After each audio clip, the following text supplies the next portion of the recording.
Her daughter-in-law forgot to end the call. What she overheard shattered her completely. "Please stay with me." It was a quiet, rainy Tuesday morning. Margaret sat by the window with a warm cup of tea, listening to the soft patter of rain on the glass. Her phone rang. Emily, her daughter-in-law. She answered, but the line went dead almost immediately. Thinking it was a mistake, Margaret set the phone down. But then, voices. The call was still connected. She brought the phone back to her ear, expecting a harmless conversation. What she heard instead froze her in place. Emily's voice, casual and cruel. "She's old and clueless. David just needs to keep acting like the good son. Once she's gone, everything, her house, her money, it's all ours." Another woman laughed in response. "Does she suspect anything?" Emily scoffed. "Not a chance. She thinks I adore her." Then came David's voice, her son, laughing, agreeing. The mug slipped from Margaret's hand and shattered on the floor, but the pain in her chest hurt more than the shards could ever do. Her heart didn't just break, it caved in. That laughter, so familiar, now felt foreign. She had raised him with love, with care, and now he was plotting with his wife to strip her of everything. She ended the call slowly, her face pale, hands trembling. For a moment, the world seemed to stop. Her breath became shallow. The home she loved, the family she had protected, now felt like strangers in her skin. Her memories twisted. The dinners, the gifts, the sacrifices. Had it all been a game to them? Had they smiled at her face only to mock her behind her back? The betrayal was more than words. It was a full collapse of everything she believed in. Margaret sat in silence for a long time. There were no tears, just a numbness that spread like ice. But somewhere beneath that numbness, a small spark began to burn. A quiet voice inside her whispered that this wasn't the end. They thought she was weak, that she would never know. But now she did, and knowing the truth changed everything. Margaret sat quietly in her living room, the soft afternoon light casting long shadows across the walls. The house was filled with silence, but her mind was loud with memories.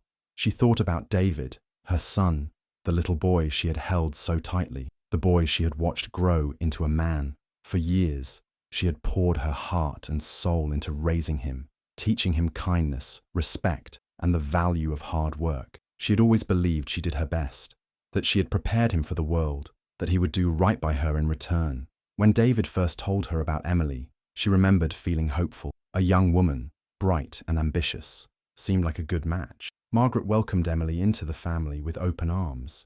She wanted her son to be happy, to find love, and build a life with someone who cared for him. But as time passed, small things began to bother her, little moments that didn't sit right. Emily's sharp remarks, the way she dismissed Margaret's opinions as outdated or unimportant. At family dinners, Emily sometimes laughed too loudly at jokes that weren't funny, or gave Margaret a cold, calculating look that made her feel invisible. Still, Margaret told herself to be patient. Maybe Emily was just nervous, or maybe she was having a hard time adjusting. Mothers often want to believe the best about their children's partners. So, she gave Emily the benefit of the doubt, ignoring the uneasy feeling growing in her chest.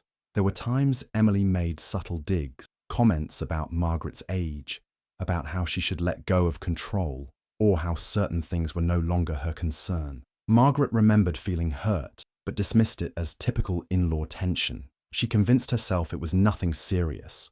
After all, love could overcome small conflicts, didn't it? But now, those moments felt like pieces of a puzzle she had never wanted to see completed. Margaret's heart ached as she recalled the nights she stayed up worrying about David's happiness.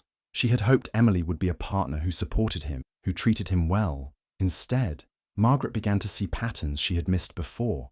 The dismissiveness, the impatience, the way Emily's eyes flickered with something colder when she thought no one was looking. She thought about the sacrifices she had made, working late into the night as a teacher, saving money quietly for David's future, standing by him when times were hard. She had always believed family meant loyalty, trust, and love. But now, those beliefs were shaken. Margaret felt the weight of betrayal heavy on her shoulders. The woman she had welcomed into her family with open arms had shown her a side she could never have imagined. And worse, her own son had been part of it all, hiding behind smiles while plotting with Emily. Margaret sat alone in her dimly lit living room, the evening shadows creeping across the walls as she held her phone tightly in her hand. The memory of that accidental call replayed over and over in her mind, each word like a painful echo bouncing through her thoughts. Emily's voice, so cold and calculating, still rang in her ears. "We just need to wait her out.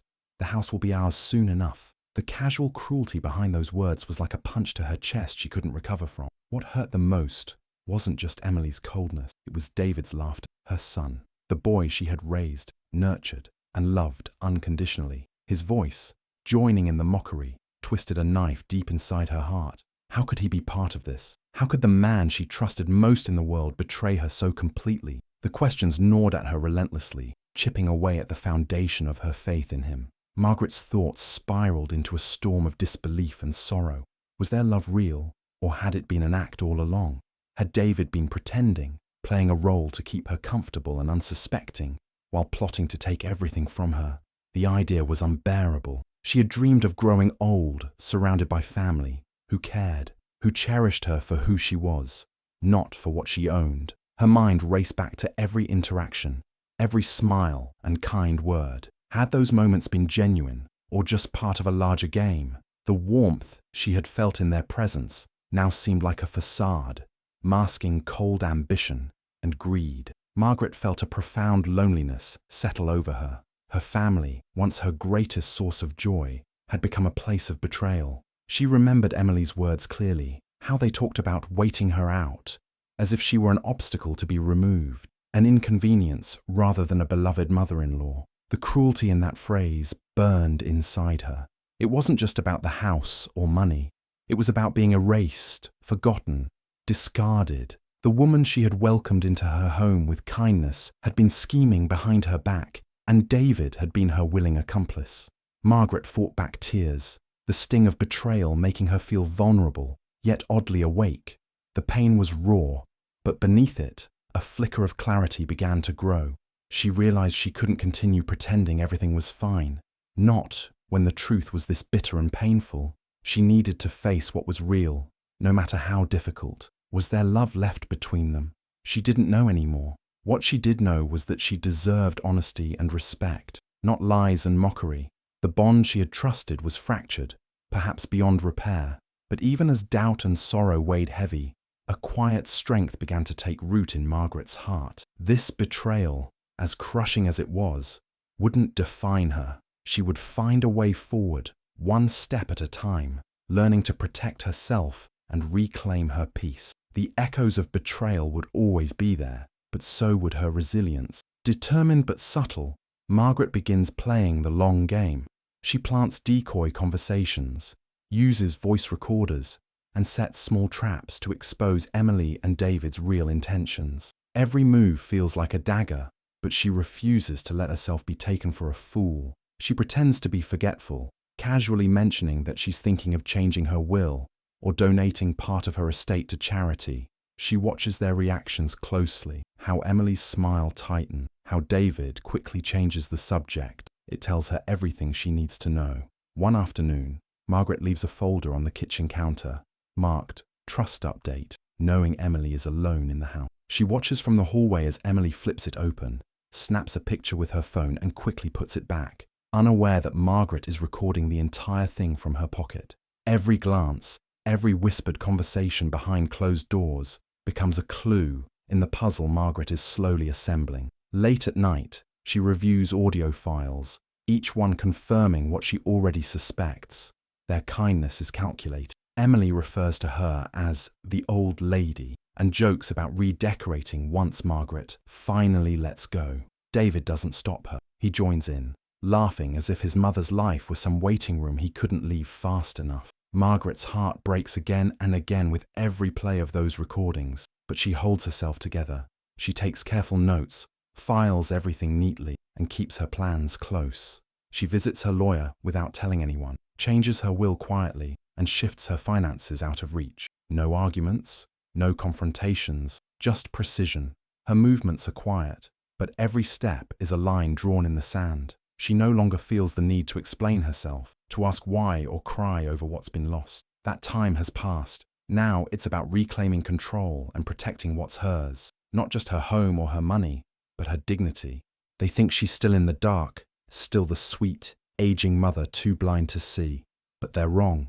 Margaret has seen everything now, and when the time is right, she won't need to shout or accuse. The truth will speak loud enough on its own. Alone in her home, Margaret confronts the pain not just of betrayal, but of motherhood itself. She raised her son to be kind, to speak gently, to respect others, to never lie. She gave him all the love a mother could offer: bedtime stories, birthday cakes, whispered prayers during sleepless nights. And yet, the same boy she once held close now stood on the other side of a quiet war, plotting with his wife to strip her of everything she had built. It wasn't the money that hurt. It wasn't even the house. It was the realization that somewhere along the way, the bond between mother and son had cracked, and she hadn't seen it. She had believed in him so blindly, so proudly, that she missed the slow corrosion. And now, all those memories, the scraped knees she bandaged, the college tuition she worked overtime to cover, the warm hugs after bad days, felt like they belonged to someone else, someone who no longer existed. She sat in the silence of her living room, surrounded by photos that once made her smile. Now, each frame stung. A young David in a Halloween costume, holding her hand. Graduation day, his arms around her shoulders. Their family vacations. Were those smiles ever real? Or had they been the early chapters of a story that would end like this? Cold and cruel. Margaret questioned everything. Had she failed as a mother? Did she give too much? Did she protect him so fiercely that he never learned the value of loyalty? Or had he simply changed over time, shaped by a world that rewarded greed more than love? She let the tears fall, not hiding from them. There was no one left to pretend for. Grief washed over her, not just for the son she'd lost to ambition, but for the years she couldn't reclaim. Her heart, once full of pride and joy, now felt hollow. But even in her grief, a strange kind of clarity began to grow. She had loved deeply, honestly. What they chose to do with that love was no longer hers to carry. She couldn't undo the betrayal, but she could choose how to live with it. And in that quiet decision, Margaret found the first small piece of her power returning. Margaret invites them over for dinner. Tension crackles beneath polite smiles as the clatter of silverware tries to hide what's really happening. Emily compliments the food with a voice too sweet to be sincere, and David keeps glancing at his phone like he'd rather be anywhere else. Margaret, however, plays her part with grace, smiling, chatting, offering seconds, as if nothing is wrong. But inside, she's watching every twitch, every side glance, every too eager nod. Between bites of roast chicken, she casually mentions that she's been thinking about simplifying things, maybe changing her will, or donating her house to a local charity once she's gone. There's a pause, just a second, but long enough. Emily's fork stops halfway to her mouth. David frowns, then quickly covers it with a forced laugh. "That's a big decision, Mom," he says, reaching for his glass. "You should think it through." "I have been," she replies softly. "You never know how much time you've got left." The air tightens. Emily smiles, but her eyes don't. "Of course, but family always comes first, right?" Margaret nods slowly, her face unreadable. She continues the conversation like it's any other night, but her mind is clicking away. She brings up her health next, says she's been feeling tired lately, that maybe it's time to get her affairs in order. Again, she watches. Emily becomes overly interested, asking about doctors, test results, whether Margaret needs help around the house. It sounds like concern, but the timing is too perfect. Margaret knows better now. When dessert is served, Margaret notices Emily texting under the table. David barely touches his pie. They've heard enough for one night. She wonders if they'll talk about it in the car, plotting their next steps, debating how close they are to finally getting everything they want. Let them talk, she thinks. Let them believe she's still naive, but she isn't. This dinner was never about family. It was a quiet battlefield dressed in tablecloth and candlelight. Every word exchanged was a test, and they failed. They don't know she's already moved her assets, rewritten her will, and shut them out. Margaret clears the dishes with steady hands, knowing she holds the real power now, and they haven't even noticed it's gone. Margaret contacts her lawyer.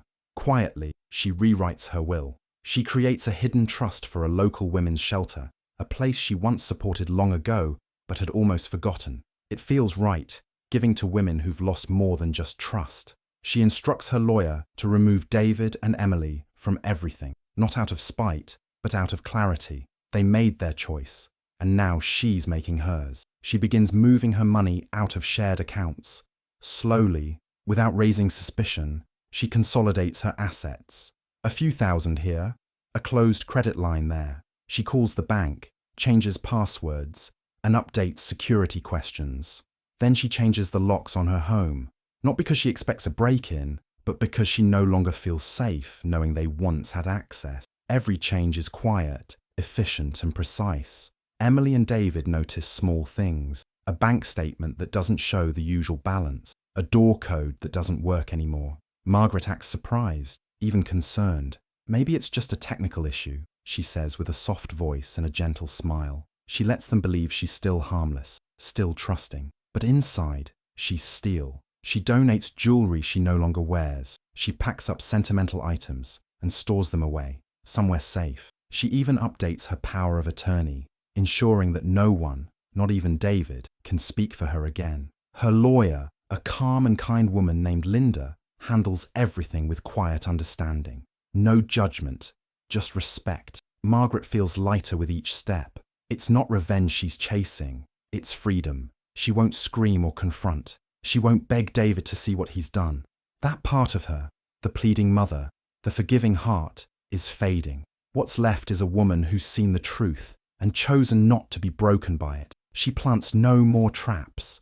She needs no more recordings. The game is over, and they've lost, without even realizing the rules changed. Margaret doesn't need them to know. She doesn't even care if they find out tomorrow or 10 years from now. She's no longer waiting for justice to arrive. She built it quietly, with her own hands, and now she sleeps better than she has in years. Margaret confronts David alone. She plays the recording. He stares in horror as his own laughter and Emily's venomous words fill the room. For a few seconds, he says nothing, just sits there, frozen. Then comes the stumble, the scrambling for excuses. "Mum, it's not what it sounds like," he mumbles, but the panic is already in his voice. His mask begins to slip. Margaret doesn't speak. She just watches him. Her silence is heavier than any outburst. He tries again, louder now. "Emily was just venting. She didn't mean it. I didn't know she was going to say all that." But his voice shakes. And Margaret knows he's lying. She's heard enough. She's seen enough. And this time, she's not going to pretend otherwise. He rises to his feet, paces. Then the tears come. Crocodile tears. "I love you, Mum. You know that. We were just joking around. It wasn't serious." She finally speaks. "Joking? Is that what you call planning to take my house? Waiting for me to die? That's funny to you?" His face drops. Anger creeps in where guilt failed. "You're twisting it," he snaps. "This is all because you've never liked Emily. You've always treated her like she didn't belong." Margaret stands now, slow and steady. Her voice doesn't rise. It doesn't need to. "I treated her better than she ever deserved. I let her into this family. I welcomed her into my home. And you, my own son, you let her turn you into a stranger." David looks stunned, like a child caught red-handed. He starts again, softer. "I made a mistake. I got caught up, but we can fix this. We're family." "No," Margaret says firmly. "You chose your side when you laughed with her behind my back. You showed me exactly who you are, and I believe you." He starts to cry harder now, but she doesn't move towards him. She doesn't comfort him. That part of her, the mother who always forgave, has gone quiet. He begs her not to cut him out, not to ruin his future. "It's already done," she says. "You just didn't see it happening." There's no dramatic exit, no screaming, just David slumping into a chair, defeated. Margaret walks out of the room, her steps calm. For the first time in a long while, she feels something like peace. Not because it didn't hurt, but because she finally stopped waiting to be loved the right way. She gave him her best years. Now, she's giving herself the rest. Emily files for divorce after realizing David has no inheritance coming. The illusion of security vanishes, and with it, so does her loyalty. She leaves him with sharp words and no regrets. David, now jobless and bitter, reaches out to Margaret, hoping for some form of rescue. He sends messages, leaves voicemails, and finally writes a letter. It's stiff, formal, an apology that feels more like an obligation than remorse.